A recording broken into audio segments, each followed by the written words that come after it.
რას დავბედით? იმაზე რაც ვაკეთებ და იმაზე მოკლედ დროში.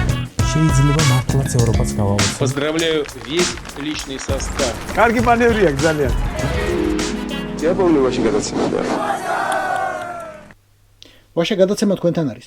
თენგიზ გოგოტიშვილის პოდკასტი. თუ ჯერ არ გამოგიწერიათ, აუცილებლად გამოიწერეთ ნებისმიერი პლატფორმით. YouTube-ზე, Facebook-ზე, Instagram-ზე, თუგინ TikTok-ზეც.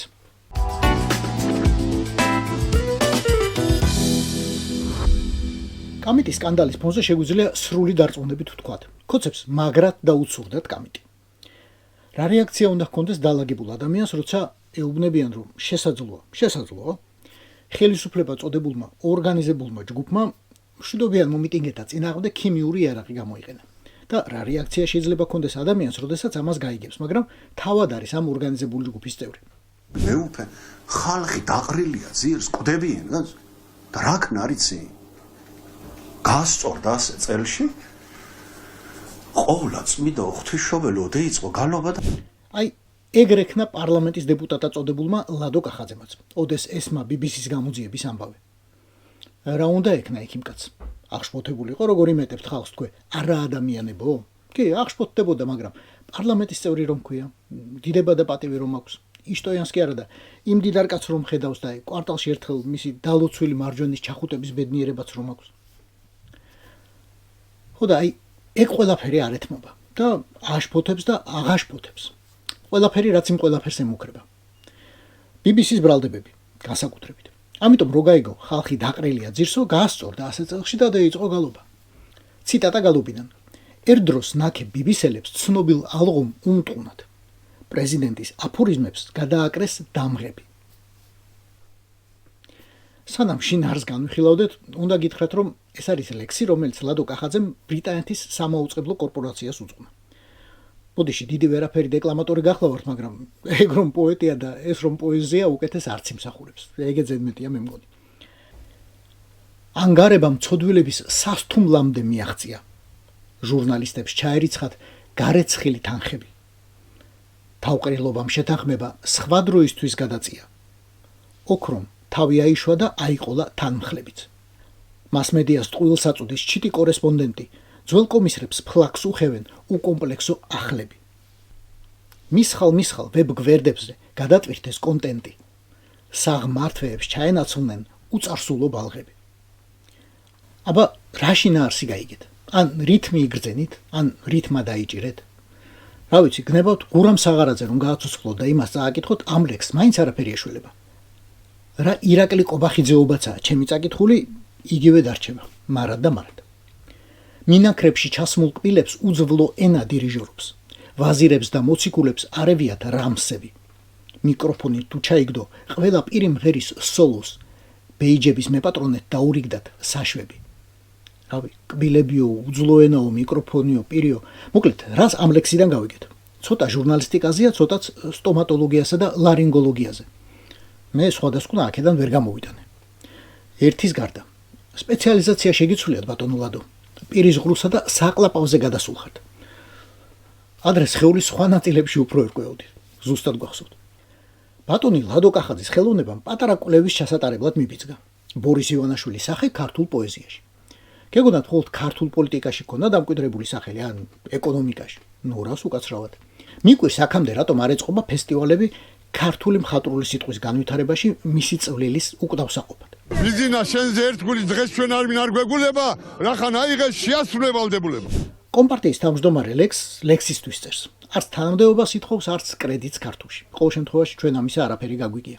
მაგრამ ქოცი პოეტების უმრავლესობისთვის ლექსი კარიერულ კიბეზე აბუბებაა. ან თავად გონიათ ასე. არიციან, მაგრამ ვერ ეშვებიან. გონიათ, რომ ასე უფრო მარტივად იპოვიან გზას რუსი ოლიგარქის გაყინული გულისკენ. ყველაზე დიდი ადამიანი ჩვენს შორის თქვენ ბრძანდებით ბატონო ბიძინა. გულით დიდარი, გულით ლამაზი. ყველაფერს ხედავ და ყველაფერს გნობ და ყველაფერს ხედავ. თუ კი ამ ქვეყნად რამსი ლამაზე სიცოცხლისათვის რომ იბადებო. ხე წყალი, მიწა, მზე მთვარე, ვარსკვლავები და მათთან ერთად ჩვენ სულ ყველანი მთელი საქართველო თქვენ გეფერებით ყველაზე მეტად. ხე, წყალი, მიწა, მზე, მთვარე, ვარსკვლავები. ყველაფერი რომ ლექსის გმირს ეფერებოდეს, ეგ პოეზიაში უანალოგო არ არის. იყო კიდევ ერთი ვაშკაცი, ყველა ყვავილს, ყველა ფრინველისა და ყველა ჭიანჭველის ენა რომ ესმოდა. ყველა მცენარეს და მღილსა ის ეგებება სალმითა. ბუნებაც ვაშას უძახის მდიდრად მორთულის ალმითა. ყვავილნი ყელ გადაგდებით დახატულები კალმითა. მინდიას გაუმარჯოსო ერთხმად ასტეხენ ჟიჟინსა. ხეები ფოთლებს არხევენ, ბუნება იწყებს ბიბინსა. სულ პატარა კორექტურა და შეგეძლო გითქვა, ბუნება იწყებს ბიძინსა. სკოლის პროგრამა რომ უკეთ ცოდნოდა აჭარელდებოდა ჯაშს, არც ამდენი წვალება დასჭირდებოდა. იმავე სიტყვა და ონტ გენიოსის ენით. იმიტომაც გამოუვიდა ეს ლექსის კარიკატურა. თუმცა გული დაწერილი. ხაზეინს ლიტერატურის დიდ დამფასებელსა და უბადლო მცოდნეს როგორც სახეზე ეხატა მოეწონა. თუმცა ჭადის სახელი ხომ იცით? კლასიკა მაშინ იცის თავიდან ამოვარდა ყველაზე მეტად როცა გჭირდება. თვითონ მეფენიც უძლეველი რომერთ უმაღლეს არც ვინ ღარის დაწინაში არც ვინ აღუდგეს.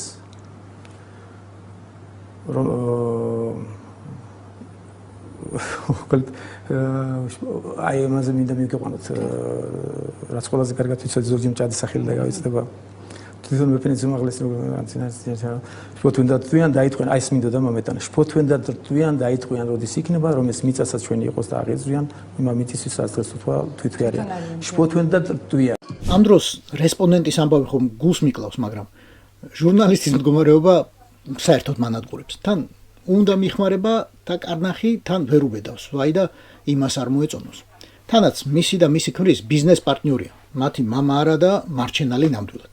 და როგორ გინდა ამ ხელაკაც აკადრო შენ არიცი მე ვიციო.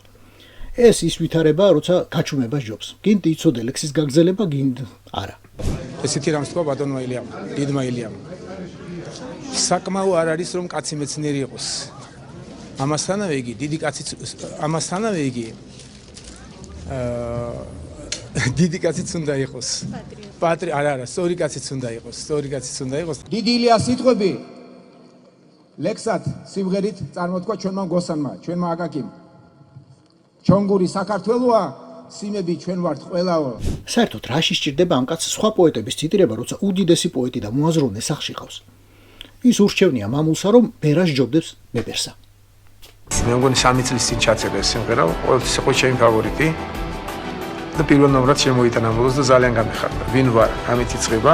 წიგნს რომელიც დაწერაც მე მინდა, ბერამ ერთ სიმღერაში სამ კუპლეტში ჩაატია თავიდან ბოლომდე მთელი ცხოვრების არსი. როგორ მოახერხა ეს ჩემთვის საოცარ 3 წლის წინ დაწერა, ეს ერთ-ერთი პირველია. ეს გააკეთა აბსოლუტურად ბუნებრივად და გულიდან ამოღებული და ჩემთვის ეს არის საოცარი პოეზია და საოცარი ფილოსოფია. და საერთოდ ძალიან საინტერესოა თუ ალბომსაც კარგად გაანალიზებენ, როგორი პოეზია აქვს ბერას. სამ კუპლეტში ჩატეული საოცარი პოეზია და საოცარი ფილოსოფია ასე ჟღერს. მოусმინეთ. გამიდეხავ ფანქრებს, გაგიდეხავ ცხირს, გესვრი თუ მესვრი, წესებს არავინ არ ცვლის, თოფი ახლა ნამდვილი ბავშვობაში იყო წყლის. ეს ადამიანის ბუნება, რაც მეტი ძალა გაქვს, მით მეტი ცდუნება. აქ არაფერი აღარ ხდება მუქთად, ყველას პირველობა უნდა ბინძურად თუ სუფთად.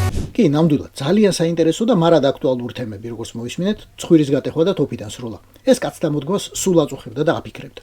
და განსაკუთრებით საინტერესოა, რომ აქ აღარაფერი ხდება მუქთად. მილიარდერის ბიჭს დიახაც აწუხებს, რომ უფასოდ არავინ ემსახურება და ყველა ხელებში უყურებს. სულო ცოდვილო და ნეტავ ეს ბიჭი ასე უკიდეგანოდ ნიჭიერი არ ყოფილიყო და ვერ ჩაეტია იმ სამ კუპლეტში მსოფლიოს მთელი ფილოსოფია. მაშინ ხომ იძულებული იქნებოდა მისი ნიჭიერი მამა. მოეცალა და ის წიგნი დაეწერა, რომელსაც აპირებდა. კიდევ უფრო მეც გავიგებდით. ვის გაუტეხავდა ცხვირს და ვის რას ესროდა. აბა, ეგ იქნებოდა ფოლიანტი, თუ იქნებოდა, ხელის ხელსაგოგმანები. ისწავლებოდა პირველიდან მე-11 კლასამდე. კერძო სკოლებში კი სადაც მე-12-საც დატოვებენ, მე-12-შიც. როგორც რუხნამა აქვს თურქმენებს, თურქმენბაშის დაწერილი. არა ბატონო როინ, თქვენ თურქმენეთის დიდი სპეციალისტი ხართ ჩვენში. მზითევში გაატანდნენ მაგას მშობლები გოგონებს და პრეზიდენტები მაგაზე დადებდნენ ფიცს ინაუგურაციის დროს. ყველაზე ძვირფასი ეგზემპლარები იქნებოდა ბატონი ბორისის ბაობაბების ქაღალზე დაბეჭდილი. ტყუილად რომ არ დალპეს ის ხეები ახლა გურიის მიწაში ხომ აჯობებდა რომ გადაგვემუშავებინა და წიგნებად გვექცია. უფრო უპრიანი იქნებოდა როგორც ბატონი ბორისი ჩამისწორებდა ახლა. გადავჭრიდით ბოლოს და ბოლოს ჩვენი წარმომავლობის პრობლემას. ვინ ვართ? საიდან მოვსულვართ კავკასიის მთებში? რომელი ცივილიზაციების კვალი და გენი მოგვაქვს, ჰაპლოჯგუფი, ვისთვის გაგვიტეხავს ცხვირი, ვისთვის გვისვრია თოფი, მერე ვისთვის მოგვიხდია ბოდიში და ვისთან წავყოსულ ვართ ბატონი ბორისის ბრძნული ხელმძღვანელობით. ბიძინას დღეში ჩვენ მაგას კამეჩის რძეს უნდა უგზავნიდეთ და იმით უნდა ბანაობდეს, რა ქვია, ბიძინა ბევრ ხანს იცოცხლოს და გაცვლოს. ბატონი ბორისის წიგნი დაალაგებდა ყველა ძირითად ეროვნულ პრობლემას. ისე ნარნარად, რომ შემწორმოხრაკულის ჭამის მეტი საქმეც აღარ დაგვრჩებოდა ქვეყანაში არავის. დაგვიბრუნდა ემიგრანტი ბიძინა, ეყურაც რომ სხვა ქვეყნებში იძინა, დაგვიხარა ქართველებას გულები, ეხლა ჭამოთ შემწორმოხრაკულები. არ ვიცი ეს ქალბატონი ვინაა, მაგრამ გულით კი დაუწერია და ჯიგრით ამბობს. ახლა უკვე შეგვიძლია რომ ამ პოეზიას ხალხური ვუწოდოთ. მაგრამ გვაქვს საავტორო პოეზიაც, სახელით გვარით, თან როგორი სახელი და გვარით, ქეთევან კიკნაძე. თვით ქეთევან კიკნაძე. ისეთი ლექსი დაუწერია, რომ თავიდან ბოლომდე უნდა მოისმინო და ჩაეძიროთ მასში. დედა შენი იამაყებს, გახდა ყველას დედა. კაბის კალთას რომ ვაკოცებ, გაიხარებს ყველა. შურის თვალმა ქვა გახეთქა, დაგიფაროს ღმერთმა. პირველ დარტყმას მე ავიღებ, გავახარებ ყველას. გზაზე ერთი კაცი არის, მას ეძებდა ყველა. გეძებდი და ვერ გიპოვნე, შეგიფაროს ღმერთმა. თუ რაიმე დაგემუქრა, ვერ დაუშვებთ ვერა. ჩვენ მთვარეზე შემოგაჯენთ, იქ დაგიდებთ ბინას. აი ასე, მთვარეზეო. ამ ქალსა და მთელს მის ოჯახს ბატონო ბორის კითხვიდი შენს თავგადაკლულ მომხრეთ, მაგრამ პირდაპირ უნდა გითხრა შენს მეორე დედაენაზე. Так далеко тебя еще не посылали, Боренька родной. რას დავდივით? იმაზე მეც ვაკეთებ და იმაზე მოკლედ დროში. შეიძლება მართლაც ევროპას გავავოცო. Поздравляю весь личный состав. კარგი მანევრია ძალიან. Я помню, очень გადაცემოდა.